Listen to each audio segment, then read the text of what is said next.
안녕하세요. 저는 올해 결혼한 지 벌써 4년 차가 된 30대 중반 여자입니다. 아직 저와 남편에겐 아이는 없어요. 그래서 그런 건지 제가 얼마 전 남편과 이혼을 결심할 정도의 기가 막힌 일을 겪게 되었어요. 지금부터 그 이야기를 하고 싶어서 이렇게 글을 쓰게 되었습니다. 남편과 저는 부모님들의 소개로 만났어요. 사실 남편과 저는 어렸던 시절부터 종종 봐왔던 사이였거든요. 부모님들끼리 아시는 사이라서요. 그래서 그때까지만 해도 이렇게 결혼까지 하게 될 줄은 몰랐었죠. 그런데 어른들의 눈에도 저희가 잘 맞을 것 같다 생각을 하게 된 것인지 저희를 서로에게 소개시켜 주었고 그 기대에 저희도 부응하게 되었습니다. 때론 친구처럼 때론 연인처럼 그렇게 인연을 알콩달콩 연애하게 되었고 결혼까지 하게 되었어요. 남편에게는 늦둥이 여동생이 하나 있습니다. 띠동갑이 넘는 나이 차이가 나요. 그래서 시댁에서 오냐오냐 키운 경향이 매우 큽니다. 사실 연애라던 시절부터 남편의 여동생이 정말 거슬렸던 적이 많았어요. 한두 번이 아니라 진짜 언급될 때마다 거슬리게 말을 하더라고요. 시부모님 둘 다 이른 나이에 남편을 낳았었고 남편의 여동생을 늦은 나이에 낳으신 거죠. 뭐가 그리 가슴이 아려우시고 아프신 건지 모르겠지만 싸고 도는 정도가 아니었어요. 그런데 제가 그 집 딸도 아니고 제 여동생도 아니니 솔직히 제게 피해만 없다면 상관은 없다고 아주 안일하게 생각을 했었어요. 제가 남편과 결혼 얘기가 본격적으로 오가게 되면서 남편의 여동생을 몇 번 밖에서 만난 적이 많습니다. 남편과는 띠동갑 넘는 나이 차이고 저랑은 띠동갑의 나이 차이였죠. 그런데 너무 뭐라고 해야 하나? 저를 첫 만남 자리에서부터 적대시하기 시작하더라고요.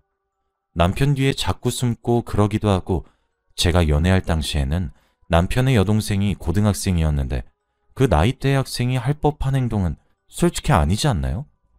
그뿐 아니라 뭔가 저를 시샘하고 질투하는 느낌이라 해야 하나? 남편의 성격이 원체 가정적이고 다정한 편이긴 합니다. 그래서 여동생도 귀여워 죽어하는 거고요. 그런데 그만큼 제게도 무척이나 잘해주거든요. 그리고 한 번은 결혼하기 전 시댁에서 밥을 함께 먹는데 제가 한술 뜬 밥숟가락에 남편이 반찬을 하나 집어 올려준 적이 있어요. 그 장면을 본 남편의 여동생이 갑자기 버릇없이 숟가락을 탕 하고 식탁에 던지듯 내려놓더라고요. 다들 놀란 눈으로 쳐다보니까 눈에 눈물을 그렁그렁 매달고는 방으로 비련의 여주인공 마냥 뛰쳐가서는 엉엉 우는데 절 제외하고도 가족들 모두 당연히 당황했죠. 제 앞에서 그게 무슨 망신이었겠어요. 그런데 그렇게 난리친 이유가 더 가관입니다. 남편이 제게 너무 잘해줘서 눈물이 났대요. 그럼 남편 될 사람이 아내 될 사람에게 잘해야지. 두드려 패기라도 하란 소리예요? 그때도 진짜 너무 어이가 없었는데 그 꼴을 보고도 시댁에 있는 가족들 모두가 우리 막내가 오빠를 그렇게 좋아한다더니 많이 서운한가 보네 하며 넘겼었죠. 저도 그땐 머저리처럼 그러게요. 남편을 많이 좋아하나 봐요. 하고 말았고요. 그리고 그때부터 시작이 되었던 것 같아요. 그래도 저보다 12살이나 어리니까 제 눈에도 완전 아가로 보이잖아요. 그래서 귀엽다 하고 말았었어요. 처음에는요. 남편과 결혼을 할 때도 제 한복을 보러 간 적이 있었어요.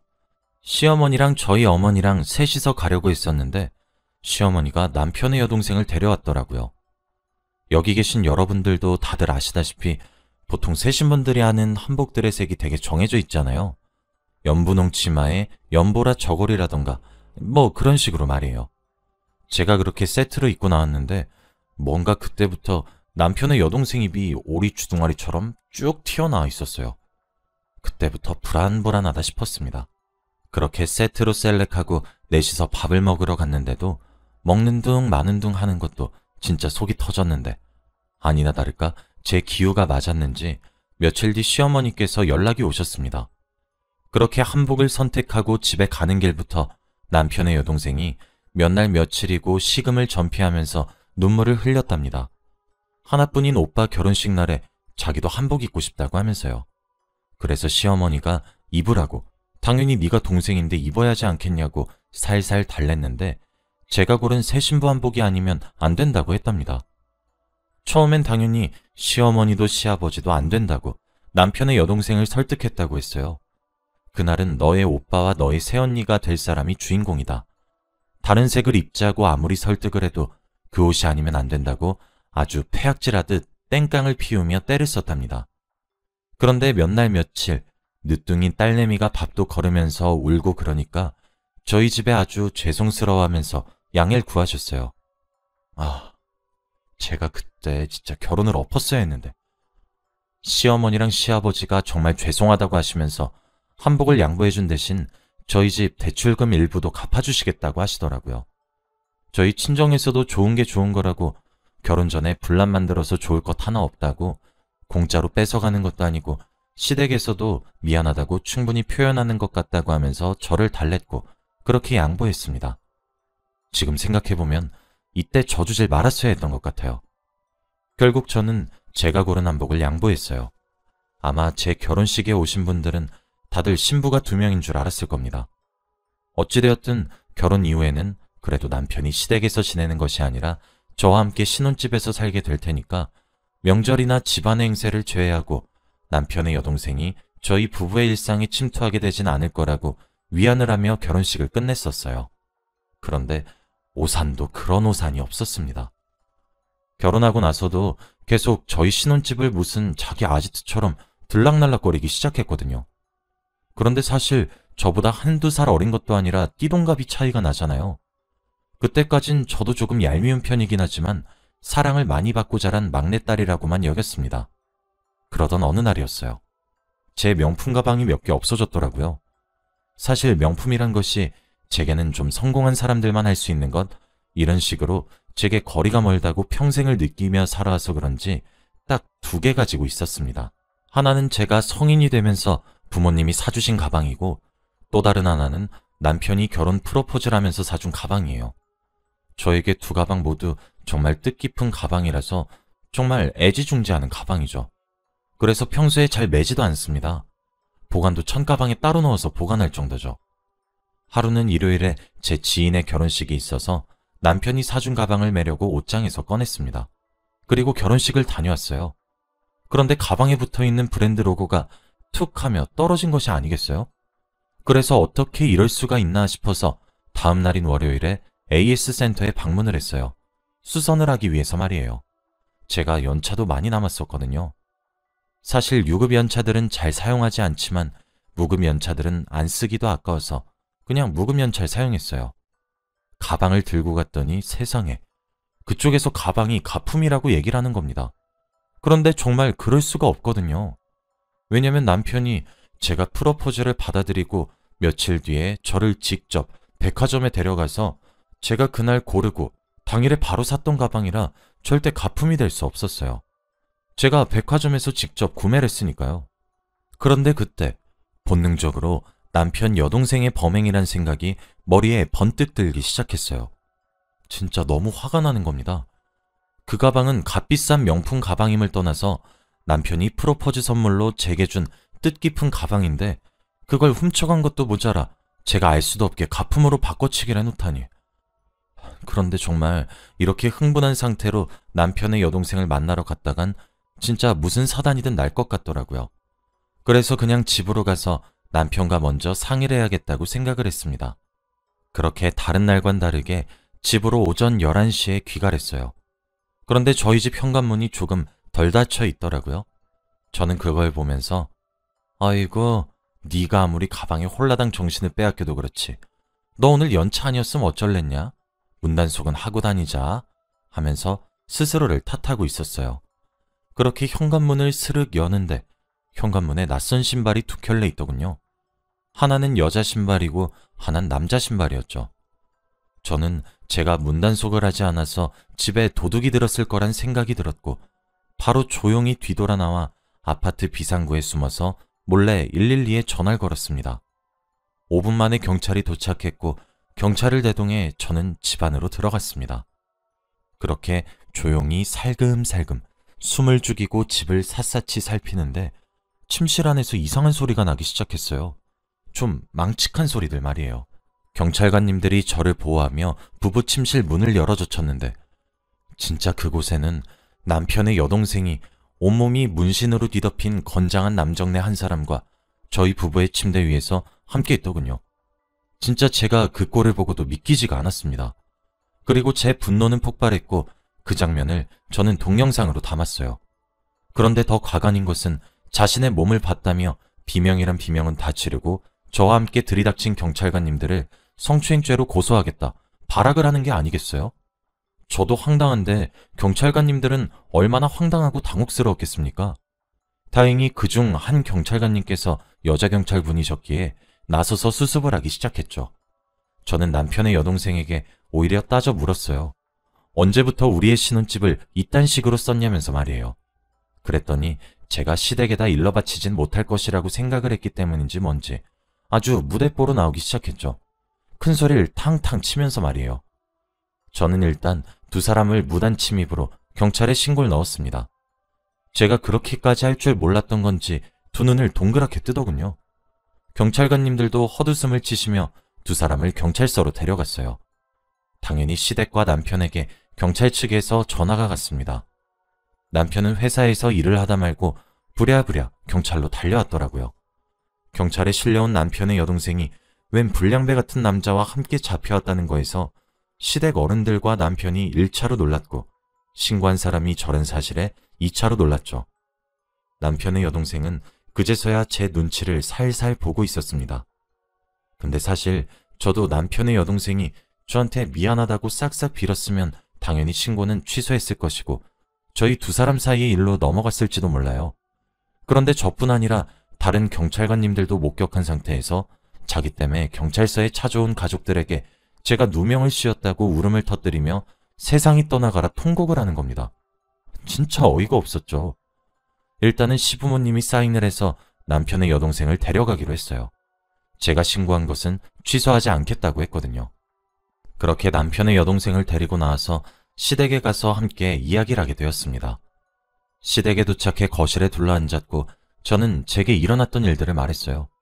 시댁 어른들은 처음에 제게 쌍심지를 키면서 거짓말하지 말라고 아주 역정을 내셨어요. 심지어 남편까지도요. 대체 자기 동생한테 왜 이렇게까지 하냐입니다. 진짜 미친놈이 아닌가 싶었죠. 제가 그래서 아까 현장을 덮칠 때 찍었던 1분 정도가량의 동영상을 재생하기로 마음을 먹게 되었어요. 사실 이렇게까지는 하고 싶지 않았는데 자꾸 억울한 저를 가해자로 몰고 가니 충격요법도 괜찮겠다 싶어서요. 제가 그럼 잠시 기다리라 하고 노트북과 거실 TV를 연결했고 제 휴대폰도 노트북에 연결했어요. 근데 그때까지도 제가 촬영한진 몰랐던 모양인지 의기양양한 미소를 짓더라고요. 우스워서 진짜. 그리고 시댁 거실에는 그 회개망측한 소리들과 여동생의 낯뜨거운 행적들이 그대로 밝혀졌습니다. 바로 그때 남편의 여동생이 제게 돌진해왔고 제 뺨을 때렸습니다. 근데 저도 저보다 새파랗게 어린 년이 제게 뺨을 때렸고 제 고개가 왼쪽으로 돌아가고 나니까 순식간에 이성을 잃게 되더라고요. 사실 제가 옛날에 복싱을 취미 삼아 배운 적이 있었거든요. 취미로 삼았던 거라 선수급은 아니지만요. 저도 바로 남편의 여동생 얼굴에 주먹부터 내리쳤습니다. 그때가 결혼한 지 1년이 거의 다 되어가던 때였는데 저도 많이 참았다 싶더라고요. 시어머니는 바닥에 주저앉으시지 시아버지는 그런 시어머니 부축하면서 소리를 지르지 남편은 흥분한 저를 말리려고 애쓰고 있지. 진짜 개판이었죠. 그런데 저도 어찌나 화가 나던지 온몸에서 무슨 초인적인 힘이 나와서 말리는 남편의 손길도 뿌려치고 남편의 여동생에게 주먹질을 했습니다. 남편이 제게 왜 이러는 거냐고 화를 내면서 중간에 끼어든 몇 초간의 시간이 있었는데 바로 그때 남편의 여동생이 자신의 방문으로 뛰어들어가 문을 잠그더라고요. 솔직히 저도 한 대 맞아서 제정신을 유지하진 못했던 것 같기도 합니다. 저는 남편을 쏘아보면서 화를 냈어요. 지금 네 동생이 내 뺨을 쳤어. 알아? 오냐 오냐 해도 정도가 있지. 내 눈앞에서 비켜. 안 그럼 너도 가만 안 둬? 라고 하면서요. 저는 그렇게 남편을 치우고 난 뒤 시댁의 서랍을 뒤져 망치를 찾아냈고 그걸 그대로 들어서 방문 앞에 갔습니다. 문을 열라고 3번 말했더니 돌아오는 답변이 너라면 열겠냐? 내가 미쳤냐고! 라고 하더라고요. 저라도 안 열겠죠. 어찌되었든 그렇게 제 이성을 또 갉아먹는 남편의 여동생이 참 어떻게 생각하면 대단하다 느꼈어요. 좀 망설임 없이 망치로 손잡이를 부수기 시작했습니다. 시댁에선 이제 저를 말릴 엄두도 내지 못하시는 듯 했죠. 결국 망치의 힘을 이기지 못한 손잡이가 부서졌고 방문을 여니 남편의 여동생이 주저앉아 있더라고요. 그리고 그때 제 눈에 들어왔습니다.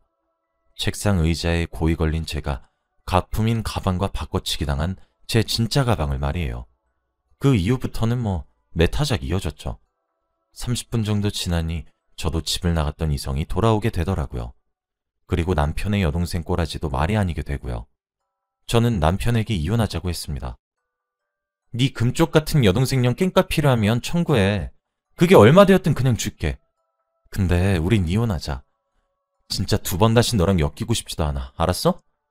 저렇게 싸가지 반말아 처잡수신 네 여동생년이나 저렇게 잘못 자라고 있는 딸년 하나 간수 못하는 이 집 구석이나 나한텐 둘 다 똑같아. 진짜 지긋지긋해. 너도 영상 보여주기 전까진 내 이야기 안 믿었겠지. 그러니까 그냥 우리 이혼하자.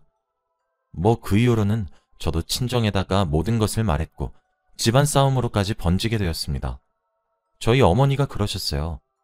내가 진짜 새 신부 안 보기 예뻐서 그날리 저 피울 때 알아봤다. 아휴, 라고 말이에요. 저는 폭행죄로 고소당해도 솔직히 분풀이는 원 없이 다 한 것 같아서 괜찮다고 생각을 했는데 시댁 측에선 그러지 않는 듯 했어요. 남편도 저희 친정에다가 싹싹 빌기도 했고 말이에요. 이혼하자는 제 요구에 미안하다며 눈물을 흘리더라고요. 제가 그렇게 떠나고 난 뒤에 시댁의 분위기도 좀 개판이었나 보더라고요. 아버님은 그제서야 화가 머리끝까지 나게 되어서 제가 나가고 난 뒤에도 정말 눈물 쏙 빠져라 혼을 내셨겠죠. 어쨌든 시어머니랑 시아버지가 저희 집에다가 정식으로 찾아오셔서 딸년 교육 잘못시켰다고 시인을 하셨고 제게도 재발 방지를 약속해 주셨습니다. 남편도 제게 정말 미안하다고 하면서 동생과 잘 지내란 소린 두 번 다시 하지 않겠다고 그동안 몰라줘서 미안했다며 진심으로 사과했죠. 이혼이 애들 장난도 아니고 그렇게 결국 저는 사과를 받아들이게 되었습니다. 그리고 제게 시누이의 폭행죄를 묻지 않는 대신 무단 침입 신고를 취하해달라 해서 그렇게 일을 끝냈습니다. 그날 사건 이후로 남편의 여동생은 기가 팍 죽었어요. 아마 가족들 아무도 제 편을 들어주지 않은 것이 그때가 처음이었겠죠. 그리고 외면을 받은 것까지 말이죠. 어쩌다 제가 한번 시댁에 가면 아는 척도 하지 않고 쥐할 말만 톡 하고 맙니다. 일단 그날 이후 저는 시댁과 돈독한 사이는 어느 정도 포기했어요. 아주 자석 같은 단합력과 단결력을 자랑하더니 풍비박산이 난 이후로 시부모님 댁에서도 남편의 여동생을 별로 안 아끼는 것이 눈에 보이네요. 사실 남편과 무척이나 잘 지내고 있지만 얼마나 갈진 잘 모르겠어요. 시누이와의 문제도 남아있고 아직 정신을 덜 차린 것 같아서 말이에요. 남편과 이혼 직전까지 가게 된 사연이긴 하지만 그래도 한켠으로는 또 다른 것을 깨닫게 해준 일이었던 것 같아요. 그리고 여담으로 그 남편의 여동생이 가져갔던 제 물건들이 사실 가방이 가장 커서 그것만 말했지만 한두 개가 아니더라고요. 결국 제가 가지고 있었던 것도 몰랐던 것까지 모두 돌려주며 제게 사과도 했어요. 아직까지도 신랑에게 확신이 옛날만큼은 서지 않아 아직 두고 보고 있는 중입니다. 여기까지가 제 긴 이야기였습니다. 들어주셔서 감사합니다.